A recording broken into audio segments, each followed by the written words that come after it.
नमस्कार। आज देव ऋषि पितृ तर्पण से संबंधित कुछ अनिवार्य विषय मैं आप लोगों को बताने वाला हूँ। देखिए, देवताओं का तर्पण जो होता है वो पूर्व दिशा की तरफ मुख करके होना चाहिए।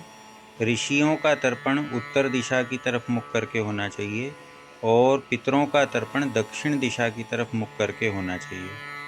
जब देवताओं का तर्पण किया जा रहा हो उस समय दाहिना घुटना जमीन पर लगाकर और बायां घुटना ऊपर रख करके इस मुद्रा में बैठना चाहिए। जब ऋषियों का तर्पण हो रहा हो उस समय कोई भी घुटना जमीन पर नहीं होना चाहिए और पितरों के तर्पण के समय बायां घुटना जमीन पर लगा करके बैठा जाना चाहिए।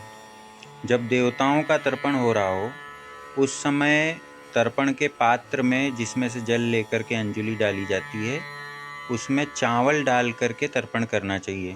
जब ऋषियों का तर्पण हो रहा हो तो उस समय जौ डाल करके तर्पण होना चाहिए और जब पितरों का तर्पण हो रहा हो तो तिल डाल करके तिलोदक से पितरों का तर्पण करना चाहिए। इसी प्रकार पितरों के पूजन के लिए आपको तर्जनी उंगली का उपयोग करना चाहिए। देवताओं के पूजन में अनामिका उंगली का उपयोग करना चाहिए कुमकुम अक्षत आदि चढ़ाने के लिए। इस प्रकार के विधान शास्त्रों में बताए गए हैं। पितरों को श्वेत पुष्प विशेष प्रिय होते हैं, तो जो तर्पण का पात्र हो उस पात्र में आप जल लेकर के उसमें तीर्थ का जल डाल दीजिए। यदि गंगा का जल मिले तो बहुत अच्छा। उसी में थोड़ा सा दूध डाल दीजिए। आप थोड़ा दही भी डाल सकते हैं। शहद पितरों को बड़ा पसंद होता है, शहद डाल सकते हैं।